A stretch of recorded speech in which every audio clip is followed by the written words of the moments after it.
Good afternoon.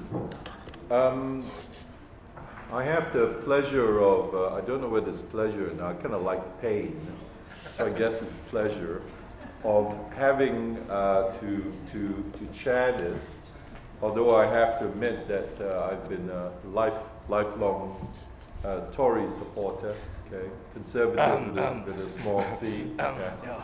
I have to disclose my position. That's fine. Not everyone can be perfect. Yeah, that's right.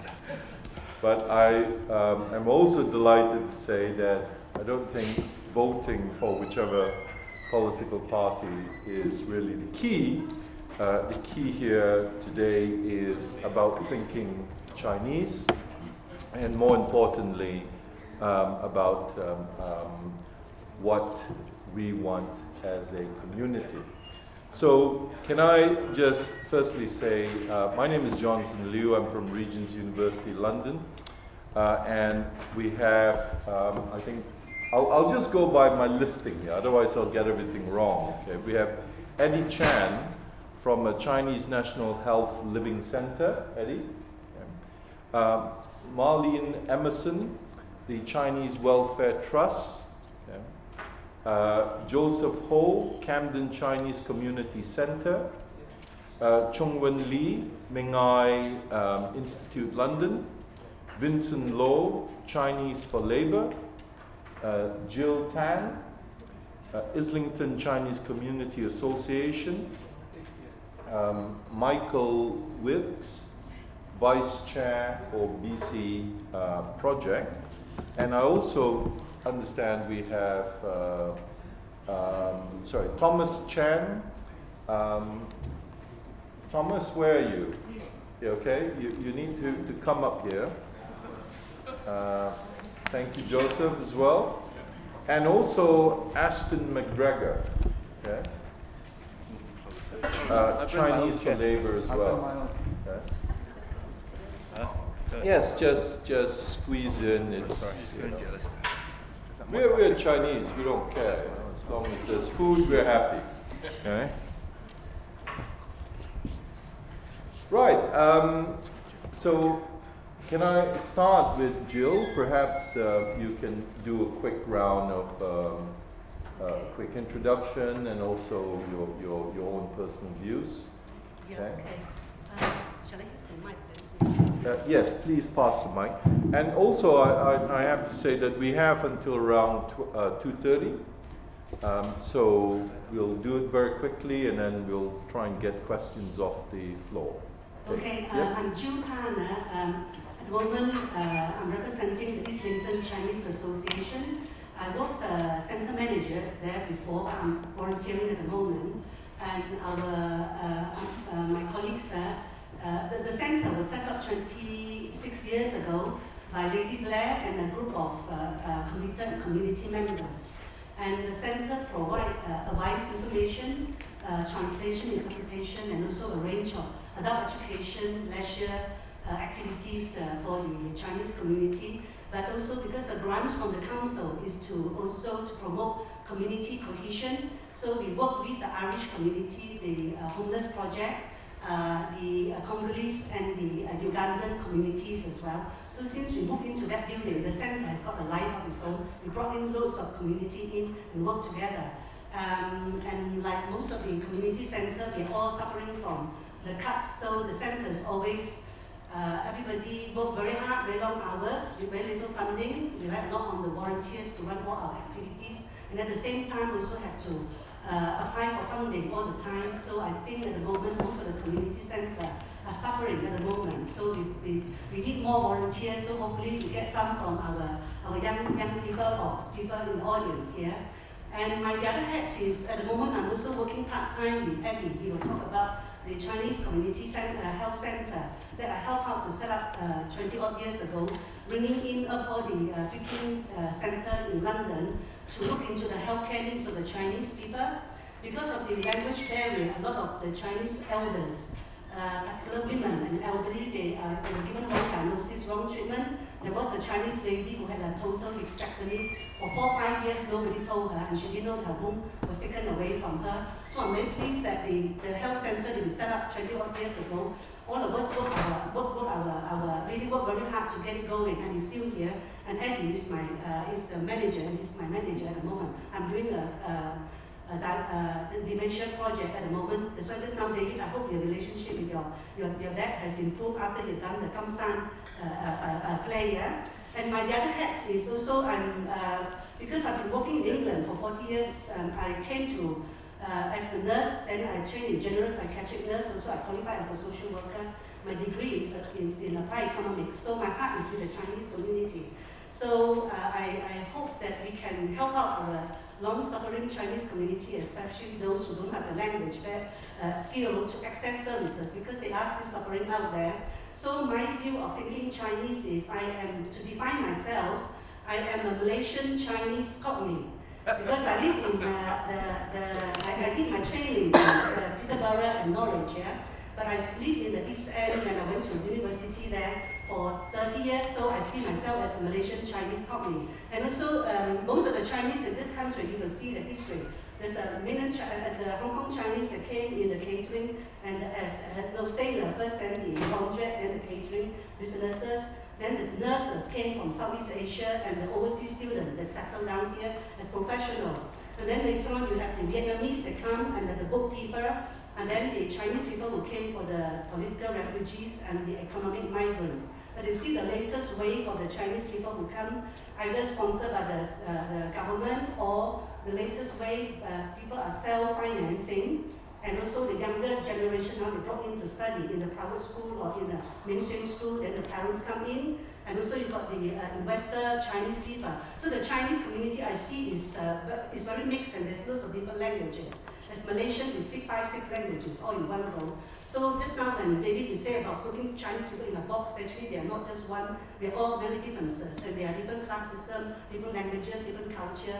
And talking about politics also, I find that maybe for Chinese people, why a lot of Chinese people still don't vote, I think, or even register on the census, is because I think maybe after all these years of oppression, Malaysia under 100 years, under the British rule, then if you were to, 3 of us together, we could be arrested for trying to overthrow the British government when we had independence. The Malaysian government used the same Interior Security Act to also oppress people, same in Singapore, yeah. So Hong Kong for 100 years, the way I see, yeah, that's my personal Gillian, thank you. 3 minutes are up. Okay. Actually, it's been 4.5. One sentence. Hong Kong also had 100 years, never had any election. In China, also one-party system. So I think Chinese people have to unlearn and relearn to take their power and also participate in the community forcefully, yeah. Thank you. Right, thank you. I think you've set the bar for me, okay? Ashton? Yeah, my name's Ashton Macgregor. I'm Vice Chair of Chinese Labour and I'm responsible for policy engagement, particularly with the community and with the Labour Party. So as an organisation, we see ourselves very much as a bridge between various Chinese communities and the party and trying to get that interaction in terms of campaigns as well as policy. I think the title is very important. It says breaking our silent voices from the Chinese community. And I think what Gill has said is really important. Actually, there isn't one Chinese community. It's incredibly diverse, incredibly different heritages, traditions, and that impacts on politics and the way people engage in politics. Where we're particularly focused on in terms of policy is where there are commonalities between all these different groups of Chinese migrants and British-born Chinese as well.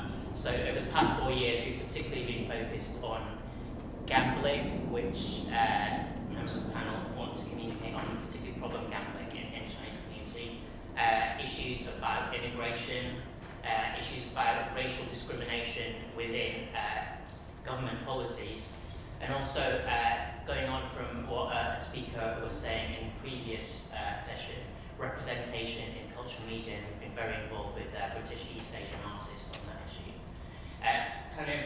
I'll expand on these points later, but the final piece really is about political representation. You will know probably that there has never been a member of parliament of Chinese heritage in Britain. And considering that the first recorded Chinese person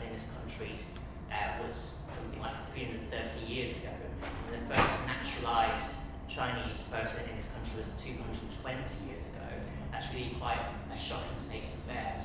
I'm pretty hopeful that we'll have at least 2 Chinese MPs, if not 3, in 2010. It's been a long time coming. Okay, thank you. Michael? Yeah. Hi everyone, my name's Michael Wilkes and I'm the Vice Chair of the British Chinese Project. I think the first thing I want to say is it's great to be back at UCL because I graduated from here just last year. I did my Masters at the School of Public Policy. So it's great to be back at home. And also the second thing I want to get out of the way quickly is that, like David, people didn't know that I'm Chinese. When they first see me, they look at me like, what are you? I get all sorts of things from Spanish, Mexican, but rarely Chinese, funnily enough. But I am half Chinese, my mum's from Hong Kong. And after I finished at UCL last year, I was about to go off to Tsinghua University in Beijing and study Mandarin, which is one of my frustrations too, David, that I don't speak Chinese. But this offer from British Chinese Project came along. Now, British Chinese Project is an organisation that serves to empower the Chinese community.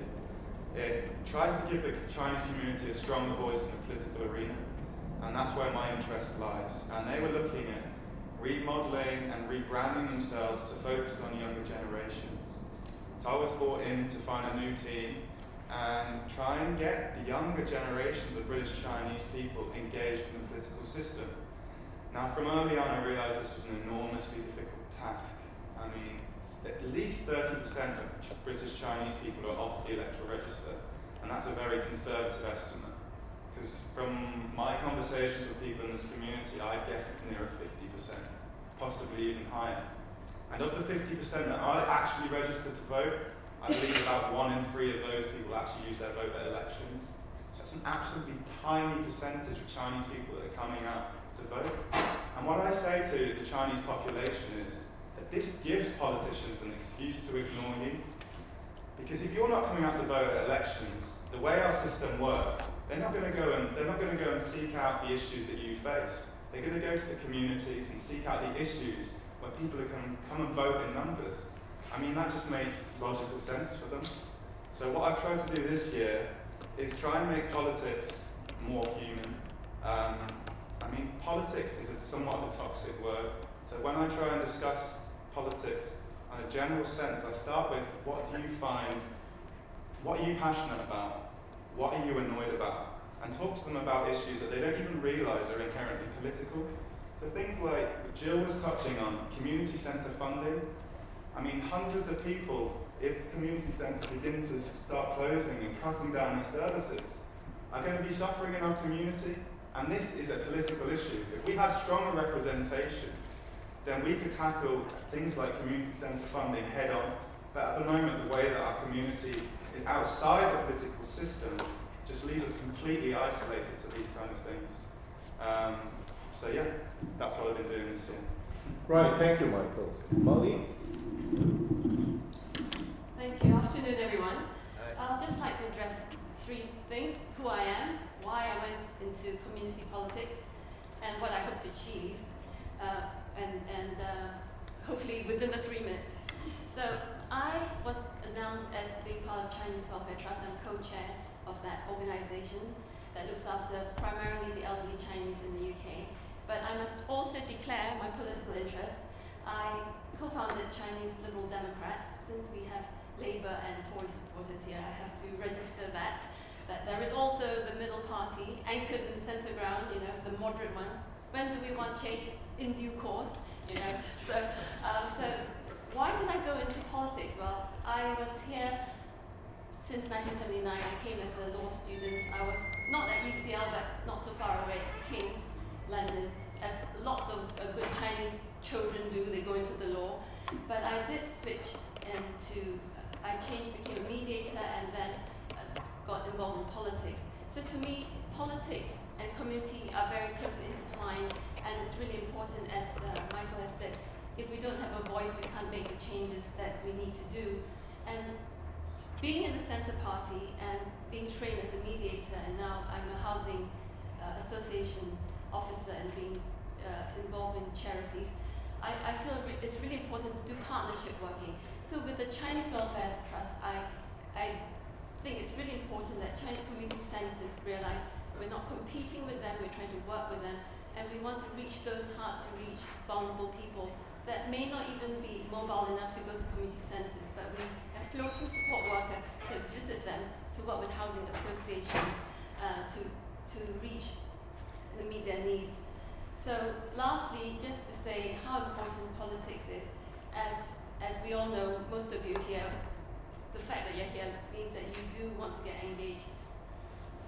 The politicians, many of them would just, get involved during Chinese New Year and have a photo op. But it's really important that it's not them and us, that the politicians are there and we are the Chinese community. But now we want to have representation within the political hierarchy, as well as getting the politicians to understand our issues. And one of the key things we're doing within Chinese Welfare Trust, and I'm looking straight at the man himself, we've commissioned research work with Professor Brian Hook. Yes, and we're doing, because it's so important to get the right demographic figures, and the census is really undercounting us. We're definitely not just 400,000 strong in UK, we have probably doubled that, if not more. So those are all the important reasons why I'm in politics, and I hope many of you will join me too. Right, thank you. Ellie. Hello, everyone. My name is Ellie Chan. Today I'm wearing the hat of the Chinese National Health Living Center. Now, the center was set up in 1987. There are two main aims. The first one is to assist the Chinese to gain mainstream health or social care services. The other one is to promote healthy living, to make sure that people will live healthier and longer. Now, my message is going to be quite short. One thing is that the Chinese National Healthy Living Center can do things across the country is because we forge link, we build relationship, we work in partnership. Without doing this first, it is very difficult to actually work with people in different parts of this country. Now, as Gill already mentioned earlier on, the resource is going to be scarce. If people keep carrying on and doing things on their own, the services is going to suffer. The only way to do this is to actually work together and share the resources. Only in the last 10 days, I was working in Newcastle for 1 day, also in Cambridge on Sunday, and yesterday I was working in Birmingham. Now, without the local community support, without the local community saying to me, Eddie, we will be lovely to share our resources and work together. What we are doing will not happen, because the key message we want to pass on the local community is smoking will lead to dementia, vascular dementia, which is the second most common type of dementia. So what I said to the Chinese community at this moment is unite, work together, then your voice will be heard and bigger. One example, I will just give an example, is back in 2003, Thomas and myself, together with a few parliamentarians, set up the first British-Chinese all-party parliamentary group. We have quarterly meeting at the House of Commons discussing the key issues that affect the British Chinese here in the UK. Also, if we feel that we should ask the MP or the chair or vice chair of the APPG to ask a question, they will set up early motion to place in the Prime Minister's question time. So let us work closer together. Don't let people keep coming and say to us, we are full of loose sand. I heard it so many times before. So it is so important, work together. That's why Union got all that power, because one of the voices represents thousands. Yeah. Thank you. Right, thank you. Vincent? Good afternoon, everyone. My name is Winston Lo.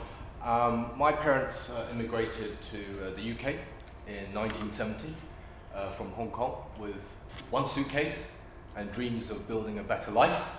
I was born in St. Bartholomew's Hospital, NHS hospital, and like a lot of first generation Chinese immigrants, they worked in the catering industry, and then they basically have their own little shop.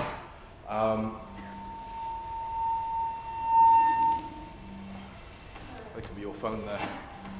Well, it could be the Tories. I heard the helicopter here. I was one of the fortunate ones, managed to get an education. Chinese people place a very, very huge emphasis on education. Unfortunately, I didn't go to UCL. And I've been working in British business and finance for the last 20 odd years. I went into politics. I basically am part of Chinese for Labour. I work very closely with Ash, just in case you didn't figure that out. Firstly, I went into politics because of inequality. And I've seen inequality throughout my entire life, whilst working in my parents' shop at school, and also throughout my career. Secondly, I spent a couple of years working out in Hong Kong, and obviously, the umbrella movement and the Occupy Central movement is well documented, and the cause of that clearly has been inequality. One of the highest Gini coefficients, which is a measure of inequality in the world. And my key concern on returning back to London was seeing an even further widening in London between the haves and the have-nots. Thirdly, obviously, the brutal cuts that are well documented from the current coalition government. I'm not going to go into those details because today is not a political debate. If you want to see that, you can Google BBC Chinese, where we had a debate, more political debate last week. Thirdly, also, the alarm bells for me started ringing when I started hearing some of the language that was being used by a far-right so-called political party, using terms and language I haven't heard in 30 years. That really, really started to worry me. We've also heard about that guy from Top Gear, calling us using sort of derogatory language. Also that chap, the chairman of a football club, one has been fired, the other has been fined. And to me, politics is not just about winning, it's also about balance and ensuring that there is balance in society. In terms of the future, I think we've had a very long and proud history. And there have been many issues, certainly with the first generation, with my grandparents who arrived in the 60s, and my parents in the 70s, in terms of discrimination, in terms of being afraid, and in terms of integration. And I think it falls to us, and the people sitting here today, being second or third generation British Chinese, people who are born and bred in this country, people who have good English, people who are educated professionals, to really stand up and make our voices heard. I joined the Labour Party because we are the party of the many, not just the few at the top. We believe in equal opportunities and equal rights. And I think this general election is going to be one of the closest certainly within our generation. And I think it's really important that British Chinese people stand up and make our voices heard. Because for me, this is about our future. This is about what sort of society my children will inherit. How will they be viewed upon? What sort of standing will they have? And also, will they be called names? Will they be judged before they're given an opportunity? And that's why I got into politics. And I'm really looking forward to a wonderful debate today. Thank you very much. Thank you. Thank you.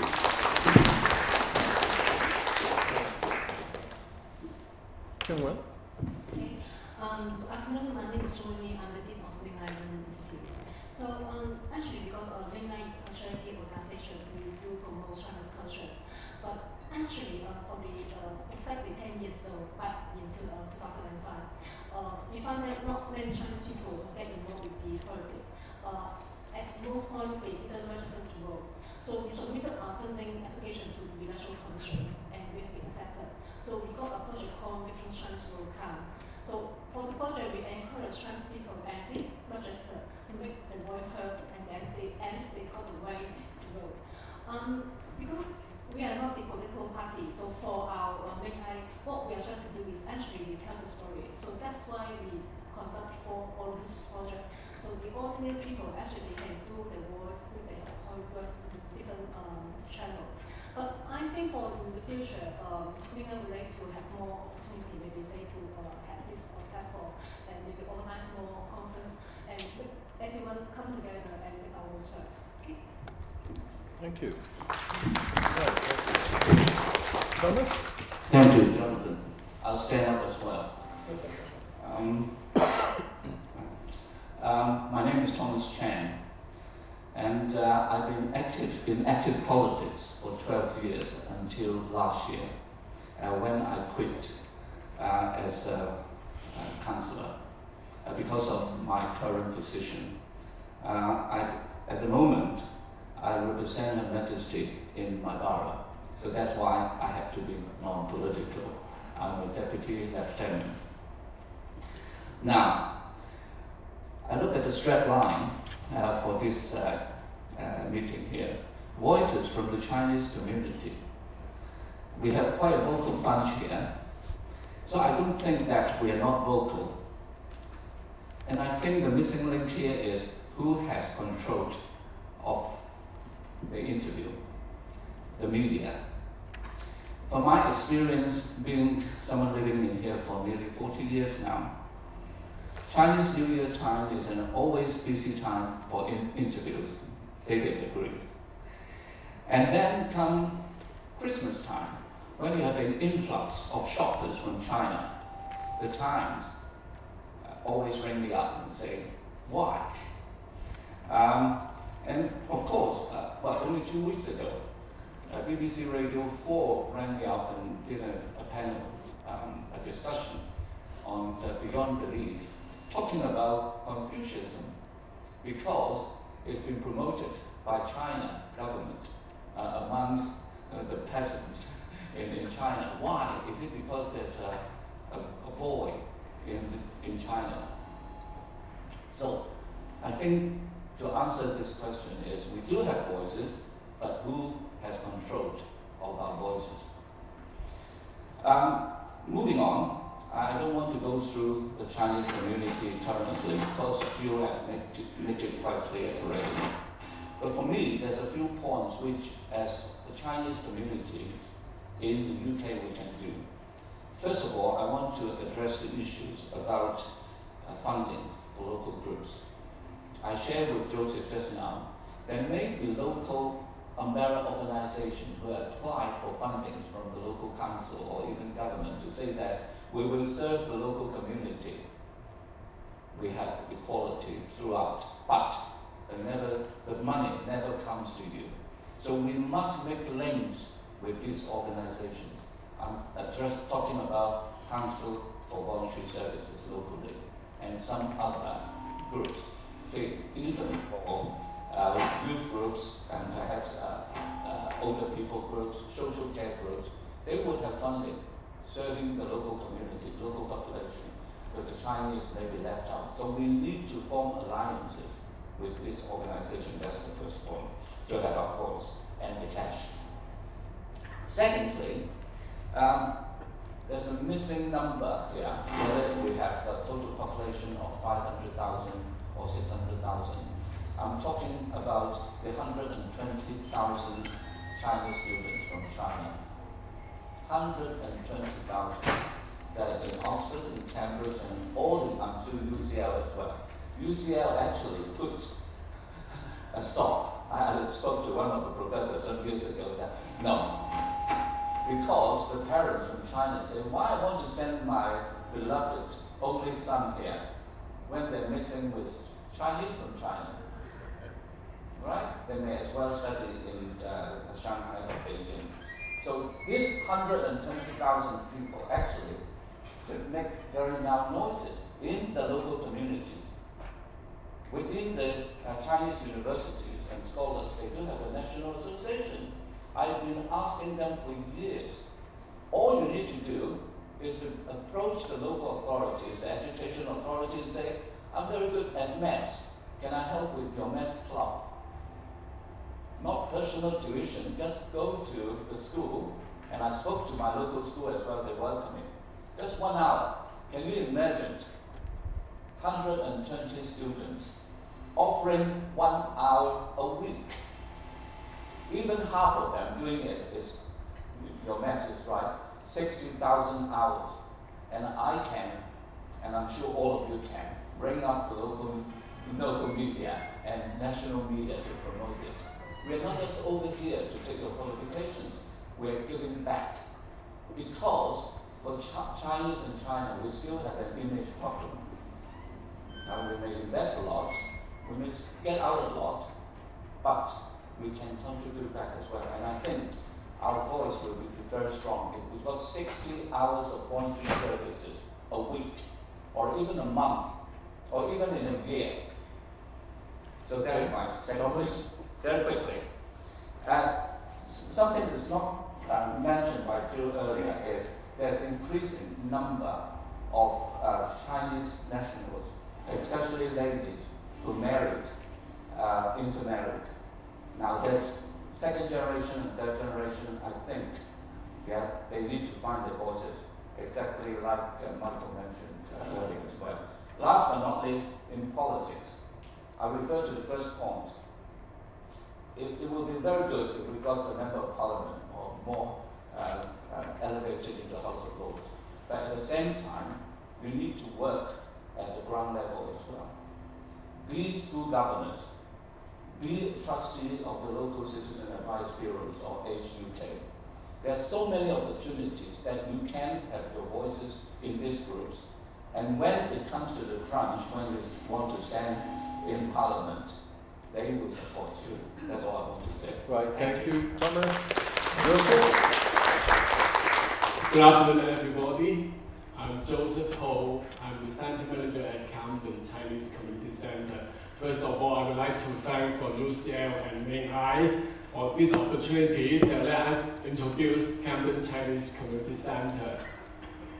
It's already 30 years old, 32 years old for Camden Chinese Community Center.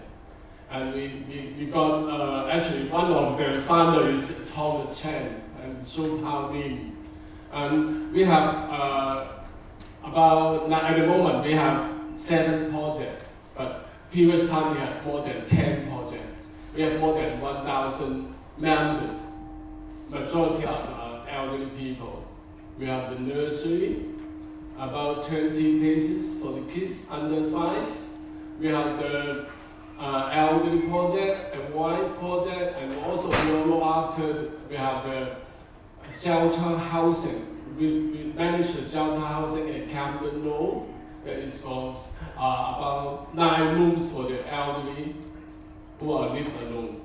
And also at the moment, I would like to talk about, actually, if you want to get more detail, you can go to our website, camdenccc.co.uk. That's our website. There's a very detailed information about our activities. We open 7 days a week, and every day we have the activities, interest group, and also we got a lot of volunteer. Even the UCL Chinese Student Union is many of them are volunteer. They help us to run IT class and also even the smartphone class to help the elderly to learn more. Now, I would like to talk about the crisis of the center. We are facing difficult financial issue because the funding, our core funding, is about 90,000. It was terminated 2 years ago. Now it's 100% cut for the funding. It's really shock for every trustee even. The funding cut, majority are the ethnic minority organizations. But actually, I feel that, or many of us feel that our Chinese voice are really underrepresented.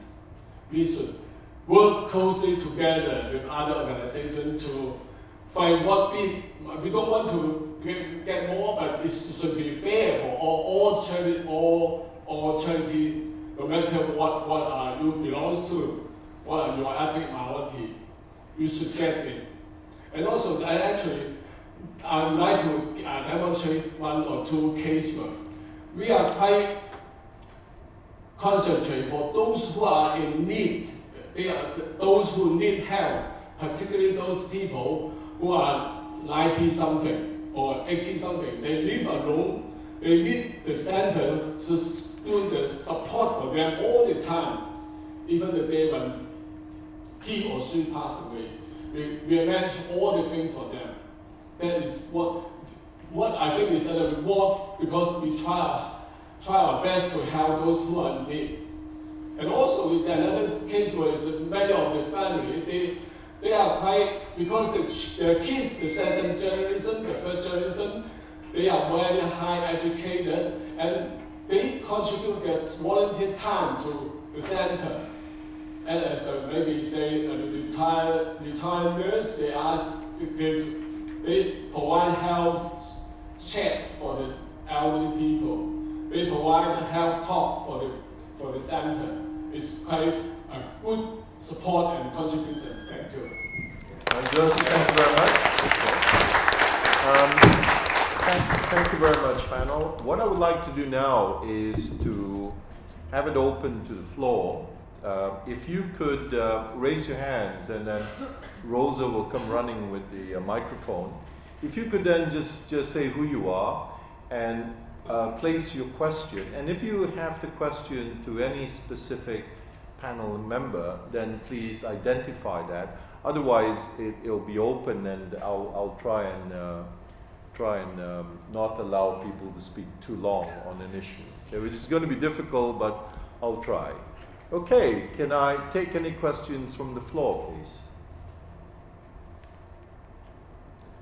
Yes, Professor Hook?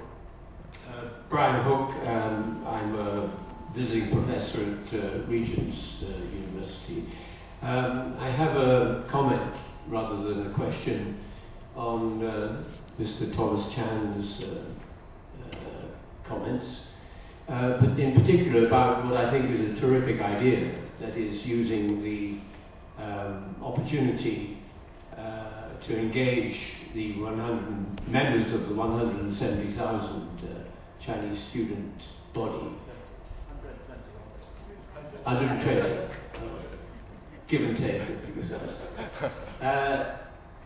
There is, I can envisage a difficulty, probably more than one, but it's not insuperable, and that is, I think it is not easy to get involved from the outside in schools in this country. They seem to be isolated and fully preoccupied with what goes on in the schools. And there's also what they would call a health and safety aspect. I'm sure there are kind of regulations about gaining access to schools to give remedial mathematics, which is badly needed, for example. And what I was going to suggest was that the panel collectively has very good political contacts, and they should engage with the government of the day to head off that kind of difficulty before it happens. Because if you make an initiative, then they will fall back, I think, on the need to sort out the problems first. I think we need to identify what the difficulties might be, and to, as it were, create a model as quickly as possible through which this can be employed among the student and scholars association branches in this country. Do you see what I'm getting at? I speak from some experience because about 5, maybe more years ago, we live in Yorkshire, and we go from time to time to Harrogate. And there was a Chinese medicine shop which has since gone out of business, but the members were very well educated, and I thought it would be a good idea that at least one, if not two of them, could go to the schools in Harrogate and talk about things Chinese generally, somehow get involved in the teaching. And I even drafted the letter for them, and they got no replies.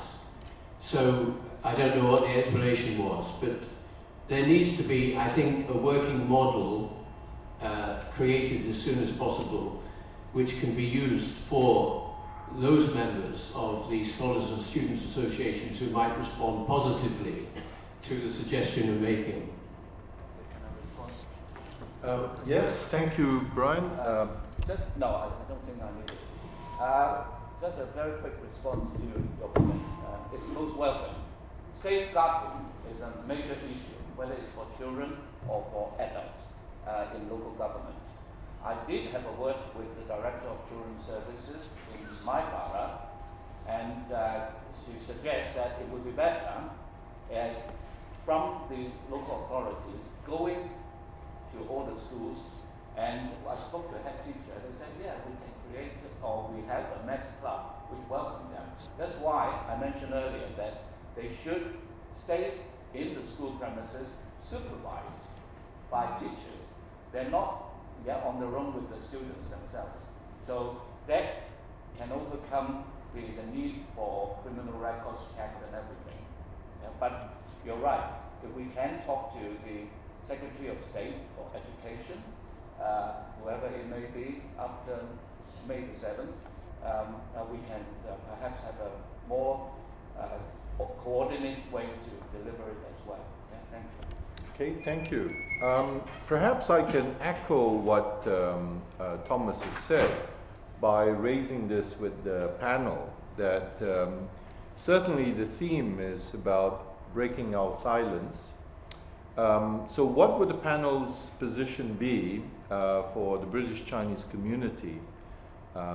What should the community do to have a stronger voice? I think, Thomas, you have indicated working with within the different apparatus of government, but are there other ways? Okay, and perhaps I can offer it to the panel members. Who would like to have a go? Okay, Ashton. I think it works at several different levels. Some of them, sorry, I was just saying, I think it works at several different levels. Some of the speakers have already alluded to the fact that you need to be engaged with your political representatives. At the end of the day, those are the people that are controlling the purse strings, whether that be at a local level or a national level. And when I see Chinese associations, Chinese voluntary sector organisations, the most successful ones are the ones that have good relationships with their councillors and their MPs. It's because they have visibility. That's just a fact. In terms of having a loud voice, my approach has always been that you need to form alliances to be heard. So, for example, with the work we've done in gambling, we've worked with academics and social anthropologists, psychologists who have a particular niche in academia and are well known. We've worked with gambling charities, we've worked with local councillors, we've worked with national politicians who have put forward legislation in the Commons. Now, that legislation has been voted down, but that's by the by. You have to form alliances outside the Chinese community to have your voice heard, quite simply. And final point I want to make, a slightly provocative point. A lot of the people have said here that we need to work together. Now, there are instances around the country, and people may recognise this, where you will go to a borough, or you will go to a city, and there will be different organisations, and actually they're all competing, and they're all trying to do each other over. They're not collaborating and speaking with a single voice. So that makes it incredibly difficult if you're trying to fight on behalf of a community within a particular locality. So there are local issues that mean organisations themselves need to actually step up. Thank you. Gill? Yeah, okay, thank you. I think there's, I agree with what you say. Plus also, I think there's quite a lot we need to do at different levels. As individuals, I think we should encourage our community to take responsibility as well, because we come from a society where there's a lot of oppression. But then we are in a different country now. If we settle here, we should change and also try to make changes, get ourselves registered, sign the census form, help other people, help all the elders to complete the census form, fill out their election form, encourage them. Doesn't matter whichever party, because if it's a democratic society, people should have a free will to choose what party they like to join, but just get community participating. I think that's very important also to own their power, so because everybody start voting, 600,000 Chinese can make a lot of difference. I hope we get more. All these years now, I'm looking forward for some Chinese, more Chinese councillors and MP. So we hope in years to come we will have continue to make changes, and the old generation and the young generation all work together.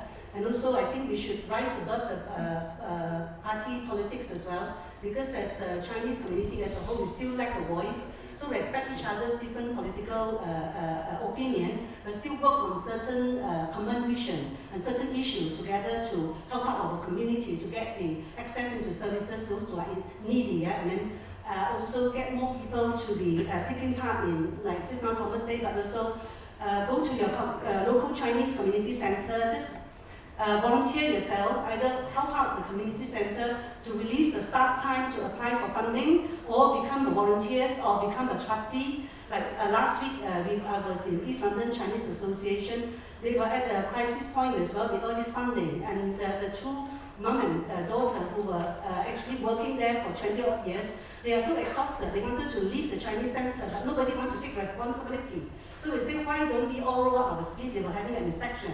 So we have a meeting, get everybody to own their responsibility with us. As a new committee, each one take their responsibility, and then just for those of us who are experienced, to give them support to capacity build them. After that, we had a big meeting. Everybody owned their responsibility. We rolled up our sleeve. Everyone went to the kitchen, helped out to clean up before the inspection come, and we were given 4-5-star rating after that. So in the sense of mobilizing community, old and young, doesn't matter. The younger generation with your IT skill and everything, like just now, Joseph say, come to the center to help out the IT, teach elders how to use a mobile phone, and the texting, and all the other things that you can support. Just type out all the, even I know in Islington, we are so short of people helping us out to update all our membership information in Chinese and in English, so can free up the staff. And then the older generation can help out with fundraising, like maybe cooking their dumpling or do different things to fundraise. So the generation work together. I think we need more on the ground. Plus also, I'm calling all the community groups, put our differences aside, form a Chinese forum again, like what we used to do 20 years ago when we set up the health center. Everybody put away their differences, like Ellie also say, to restart the Chinese forum to look at what are we suffering the most now. It's funding. Can we all work together, apply together, and support each other? Because like Thomas say, some of those big organizations, I don't want to name them, the council gave them money. I'm banging my head against the wall. They are not looking into our health, our needs, even though I went and have meetings and told them our needs and all that. The money is not trickling down. We still have to do the work ourselves very, very hard. And we pay tax, we pay NI and all the business rate. We need some return, and the community need to get together. Plus also we need help from the wider community. And also everybody support our community to register and vote and sign the census. Thank you. All right, thank you. Marlene, and then Eddie. Okay. And then Vincent. Yeah, last but not I'd like least. to pick up a couple of points. One is relating to the Chinese students. I'd like to share when I stood as a Assembly candidate in 2012. I was the only Chinese candidate in London for the London Assembly, and I had a lot of Weibo followers. Weibo was very popular then from the Chinese students, both in China as well as in the UK, because I felt that the Chinese students, although they were shy about politics in their country, they felt safe following the British politics, and it was really a good way to introduce democracy to the mainland Chinese. And I don't know if there are any Chinese students in this room here, but certainly BC Project has managed to attract a lot of students too, because if we make it fun, it's not just coming to clean the kitchen and to cook and to look after the elderly. If we engage them intellectually, telling them how the system works, how political systems can actually benefit a country like UK as well as other countries. So that's one way of engaging Chinese students. Second thing that I'd like to mention is we need to find new models, as has been mentioned, but one of them is something called social enterprise. We're so used to the old way of going to the state for handouts, to say, apply for grants. But in fact, there are many other sources of funding to tap. Have you heard of the Hurun listing of the Forbes of China? There's so many billionaires in China. There are over 1 million millionaires in China. We need to tap philanthropy as well. What is 10,000, 100,000, or even 1 million to some really rich people? So we need to find ways of making some of our charities viable. So for Chinese Welfare Trust, we're trying to start Friends of Chinese Welfare Trust and sort of chartered membership and so forth, or even a will writing scheme helping them get tax deduction on their IHT inheritance tax. So there are different ways of doing it, and social enterprise, certainly a lot of our Chinese community centers have the facility, they have the space, they have the resource in terms of people, and I'm sure the ideas, if they think about it, they can make some systems viable so that they don't just have to apply for grants. Right, thank you. Eddie? Yes. What Ashton said earlier on, forming allies with non-Chinese. London is the most multicultural city in the world, I would say. Now, my other role is I'm the chair of BNB Health Forum in London. Now, there are lots of common themes there among BNB and Chinese, although Chinese part of BNB.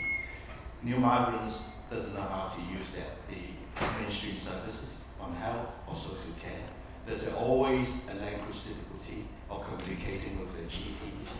So joining forces with them, sharing again, combine our resources together, then people will listen to us a lot more because we are, although part of the BNB group, but with the other support, we win. I'll give you an example. Recently, the NHS England was going to close the Soho GP practice. There are about 5,000 patients registered with them. A third of the patients are Chinese, the other third is BME, and the other third is white English British people. Now, because we're prepared to work with BMEs and also get the Chinese together, at the end of the day, we had a big consultation event with the NHS England. We won the battle, and now NHS England said to the GP practice doctors and say, you carry on. We will bring in an interim managed group, transition one to look after this practice, and now it's up to going out to tender for a proper management group to come in and take over the running for the GP practice permanently.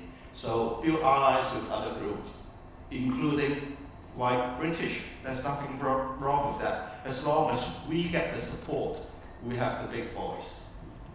Thank you. Vincent? Yeah, thanks for that. I think that, and we have to congratulate the wonderful work that all of the various Chinese associations have done. Islington, Camden, Croydon, and others. But what I would like to see is as Ash said, I would like to see us being more visible. And I don't just mean, visible as in the sense of representing Chinese associations. I mean being visible in British life. I'm talking about, and it starts at the grassroots. So as Thomas said there, the wonderful thing about, your kids go to school, right? They go to school, so volunteer yourself. PTA, become a school governor, find a political party that best represents your views, your values. Volunteer yourself, join in campaigns. We'll have the closest election in Generation Next 4 weeks. Get involved. Sport, right? Apart from the Underwood brothers, who played rugby for England, play cricket, play tennis, table tennis, represent England, right? Why not? In the arts, in the media. I mean, can you name one British Chinese person on the telly? Can you? Anybody? I can. You. And also there's Kwok as well, of course, right? So, but what I'm saying is, I think we're on the cusp, particularly with 11 British Chinese candidates, like like Sarah Owen, and, you know, Rebecca Blake, and Hastings of Redbridge. I think we're on the cusp, a turning point, where, you know, perhaps because of the amazing rise of China on the global stage, we have an opportunity. And I urge all British Chinese people, no matter, you know, whether it's at your school or local community, or, even at senior levels, but just to be visible and just to be represented. I think just showing up and being there, you know, counts for a great deal already. And I would love to see more of that, and that's why I'm here. Thank you. Thank you. I think... I don't need the mic. I don't need the mic. Oh, you don't need the mic. Sorry. Just a very quick point, please. Can I ask all of you to answer this quickly? Do you know of a good Chinese restaurant locally? Where you live? Put up your hands if you have got one. Yeah, okay. Professor? Any? Yeah, okay.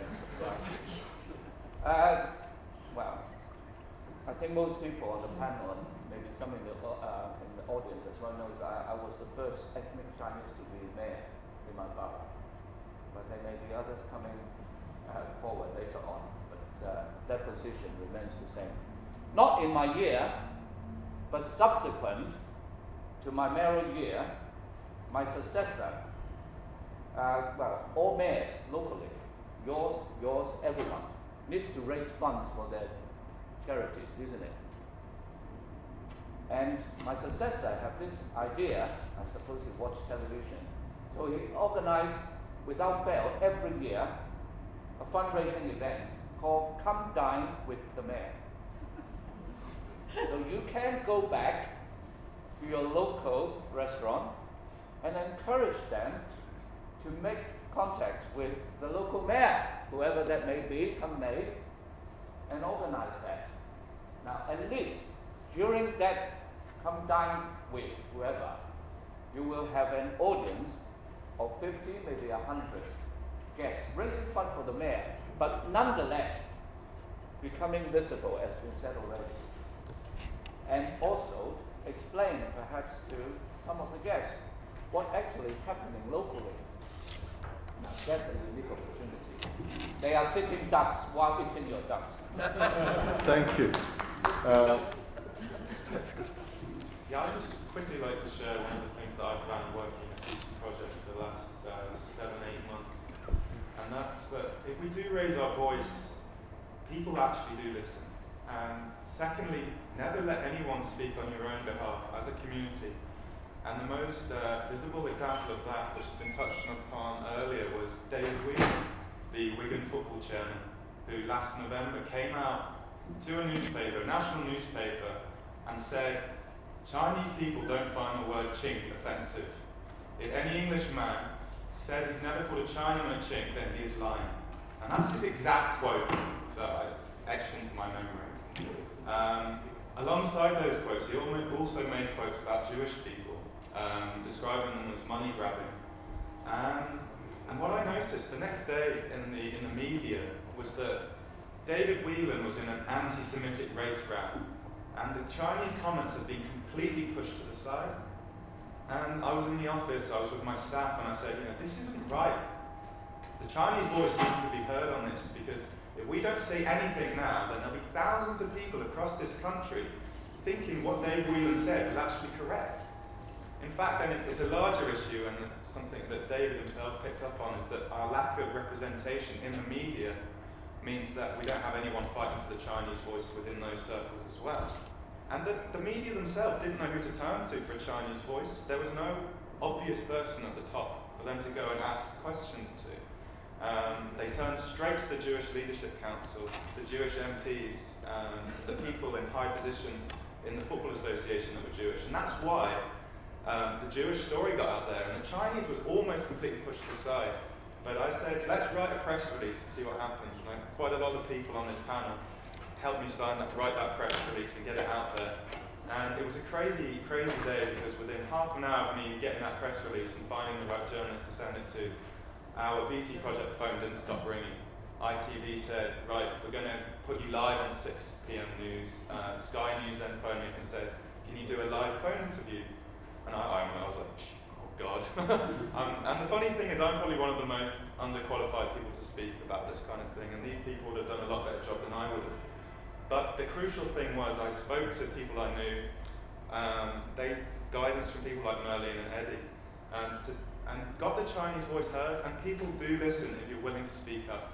I mean, it's small steps at the moment, but what we need is more people in media, we need more political representation to ensure that when these problems arise, the structure's in place for the Chinese people to react. It's quite simply at the moment that there's nothing in place. And unfortunately, if we didn't write that press release, then thousands of Chinese people across the country would have suffered as a result.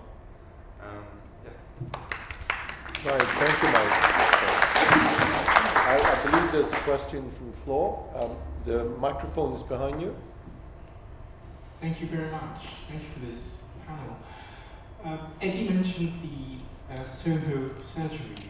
Soho GP practice. Indeed, GP practice. I formerly was a patient there, and when you mentioned it brought to mind how important it had been in my life. I've received a number of important diagnoses there. And it struck me that the sort of organising that you would have had to engage in to get the NHS to realise its mistake is not quite what the panel began talking about. So I was a little worried when the panel began on the route of what is like a reformist approach to political engagement. Let's get on the electoral roll, let's get a person racialised as Chinese in Parliament. Not that these things aren't important, they are. We do need to be represented in the official national statistics, and it is a travesty that there is no person racialised as Chinese in the House of Commons. However, and this is a way in which we might, across categories, social categories, learn from each other's experiences, I think that there is an important learning experience here to be had from persons racialised as black in Britain. We do have persons racialised as black in Parliament. But as a colleague of